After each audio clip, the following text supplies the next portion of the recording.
Everyone, welcome to my channel grow with Garima.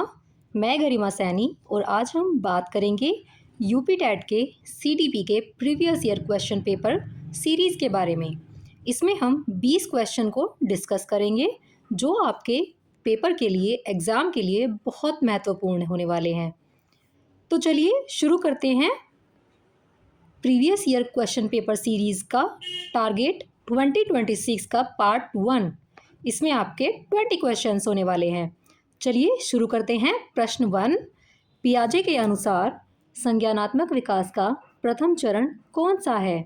Options हैं option ए पूर्व संक्रियात्मक अवस्था, B ठोस संक्रियात्मक अवस्था, सी संवेदी गत्यात्मक अवस्था, डी औपचारिक संक्रियात्मक अवस्था।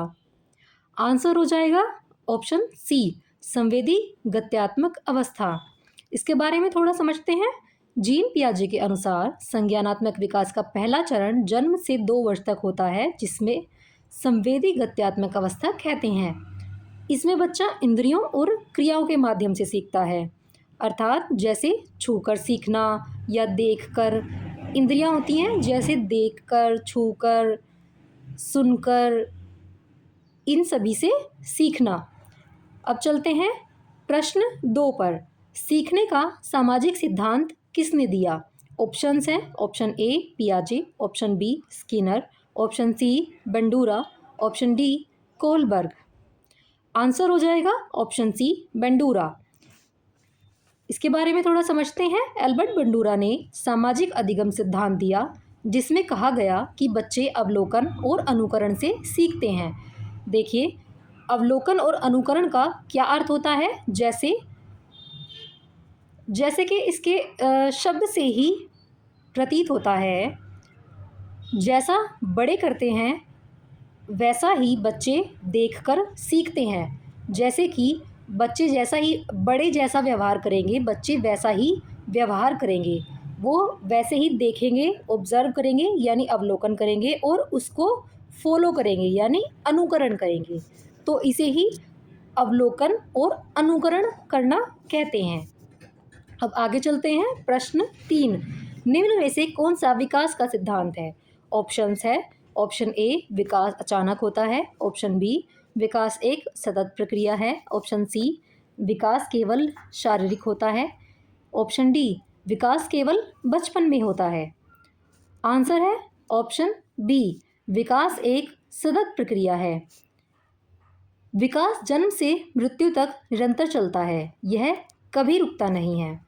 देखिए, वृद्धि जो है वह एक निश्चित क्रम तक होती है, शारीरिक वृद्धि, लेकिन विकास जो है वो जन्म से मृत्यु तक निरंतर चलता ही रहता है। विकास कभी नहीं रुकता है। अगला प्रश्न है, निकटस्थ विकास का क्षेत्र ZPD किससे संबंधित है? ऑप्शंस हैं option A Skinner, option B पियाजे, option C Vygotsky, option D Kohlberg.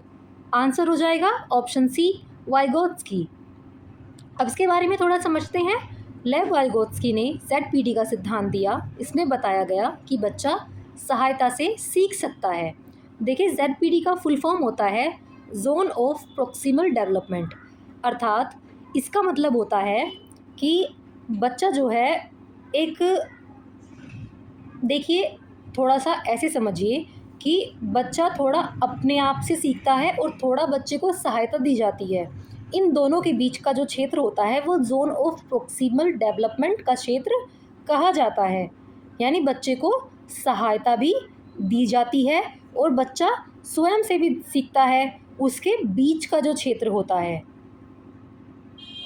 समझ रहे हैं? बच्चा सहायता से अधिक सीख सकता है। चलिए अगले प्रश्न पर चलते हैं। बच्चों के विकास में सबसे महत्वपूर्ण भूमिका किसकी होती है?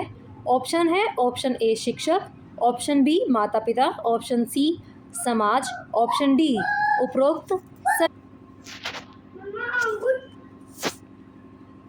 आंसर हो जाएगा डी उपरोक्त सभी।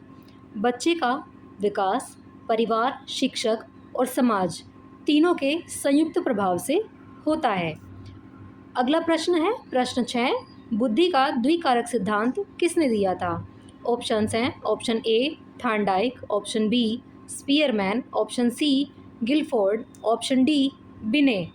आंसर हो जाएगा option B Spearman. Charles Spearman ने बुद्धि का द्विकारक सिद्धांत दिया जिसमें जी फैक्टर और एस फैक्टर शामिल हैं। अगला प्रश्न है प्रश्न 7, अभिप्रेरणा का अर्थ क्या है? ऑप्शंस हैं ए दंड देना, ऑप्शन बी सीखना, ऑप्शन सी कार्य करने की प्रेरणा, ऑप्शन डी अनुशासन। आंसर हो जाएगा ऑप्शन सी कार्य करने की प्रेरणा। अब इसके बारे में थोड़ा समझते हैं। अभिप्रेरणा वह शक्ति है जो व्यक्ति को कार्य करने के लिए प्रेरित करती है। प्रश्न 8, निम्न में से कौन सा अधिगम का प्रकार है? ऑप्शन ए अवलोकन अधिगम, ऑप्शन बी मौखिक अधिगम, ऑप्शन सी कौशल अधिगम, ऑप्शन डी उपरोक्त सभी। आंसर है ऑप्शन डी उपरोक्त सभी। सीखना विभिन्न प्रकार से होता है जैसे अवलोकन, मौखिक और कौशल आधारित अधिगम, इसलिए सही उत्तर हो जाएगा ऑप्शन डी उपरोक्त सभी। अगला प्रश्न प्रश्न 9, समावेशी शिक्षा का अर्थ है? ऑप्शन ए केवल सामान्य बच्चों की शिक्षा, ऑप्शन बी केवल दिव्यांग बच्चों की शिक्षा, ऑप्शन सी सभी बच्चों को एक साथ शिक्षा, ऑप्शन डी केवल प्रतिभाशाली बच्चों की शिक्षा। आंसर ऑप्शन सी सभी बच्चों को एक साथ शिक्षा देना। समावेशी शिक्षा में सभी प्रकार के बच्चों को एक समान कक्षा में पढ़ाया जाता है। समावेशी शिक्षा अर्थात सभी प्रकार के बच्चे जिसमें सामान्य बच्चे, प्रतिभाशाली बच्चे, दिव्यांग बच्चे, सभी तरह के बच्चे एक साथ, अक्षम बच्चे एक ही कक्षा में साथ में पढ़ाए जाते हैं। अगले प्रश्न पर चलते हैं। प्रश्न 10, कोलबर्ग का सिद्धांत किससे संबंधित है? ऑप्शन ए नैतिक विकास, ऑप्शन बी शारीरिक विकास, ऑप्शन सी भाषा विकास, ऑप्शन डी सामाजिक विकास। आंसर हो जाएगा ऑप्शन ए नैतिक विकास। लॉरेंस कोलबर्ग ने नैतिक विकास का सिद्धांत दिया था। अगला प्रश्न है प्रश्न 11, सीखने का परिणाम क्या है? ऑप्शन ए व्यवहार में परिवर्तन, ऑप्शन बी केवल ज्ञान प्राप्त करना, ऑप्शन सी केवल परीक्षा पास करना, ऑप्शन डी केवल याद करना। आंसर हो जाएगा ऑप्शन ए व्यवहार में परिवर्तन। सीखने से व्यक्ति के व्यवहार में स्थायी परिवर्तन होता है। कुछ भी सीखने से व्यक्ति के व्यवहार में स्थायी परिवर्तन होता है। अगले प्रश्न पर चलते हैं। प्रश्न 12, बच्चों की व्यक्तिगत भिन्नता का सम्मान करना चाहिए क्योंकि? ऑप्शन ए सभी बच्चे समान होते हैं, ऑप्शन बी सभी बच्चे अलग होते हैं, ऑप्शन सी सभी बच्चे कमज़ोर होते हैं, ऑप्शन डी सभी बच्चे प्रतिभाशाली होते हैं। आंसर हो जाएगा ऑप्शन बी सभी बच्चे अलग होते हैं। हर बच्चे की सीखने की क्षमता और गति अलग होती है, इसलिए सभी बच्चों की व्यक्तिगत भिन्नताओं का सम्मान करना चाहिए। अगला प्रश्न प्रश्न 13, बुद्धि परीक्षण का जनक कौन है? Option A Binet, option B Skinner, option C Thorndike, option D Kohlberg. Answer हो जाएगा ऑप्शन ए बिने। एल्फ्रेड बिनेट ने पहला बुद्धि परीक्षण बनाया था। प्रश्न 14, सीखने में दंड का प्रभाव क्या होता है? ऑप्शन ए सीखना बढ़ता है, ऑप्शन बी सीखना कम होता है, ऑप्शन सी नकारात्मक प्रभाव पड़ता है, ऑप्शन डी कोई प्रभाव नहीं। आंसर हो जाएगा ऑप्शन सी नकारात्मक प्रभाव पड़ता है। दंड से बच्चे में भय और तनाव उत्पन्न होता है, न कि कोई प्रेरणा प्राप्त होती है। प्रश्न 15, कक्षा में शिक्षक की भूमिका क्या है? ऑप्शंस हैं ऑप्शन ए नियंत्रक, ऑप्शन बी मार्गदर्शक, ऑप्शन सी मित्र, ऑप्शन डी उपरोक्त सभी। आंसर हो जाएगा ऑप्शन डी उपरोक्त सभी। शिक्षक, मार्गदर्शक, मित्र और नियंत्रक तीनों भूमिकाएं निभाता है, इसलिए सही उत्तर हो जाएगा ऑप्शन डी उपरोक्त सभी।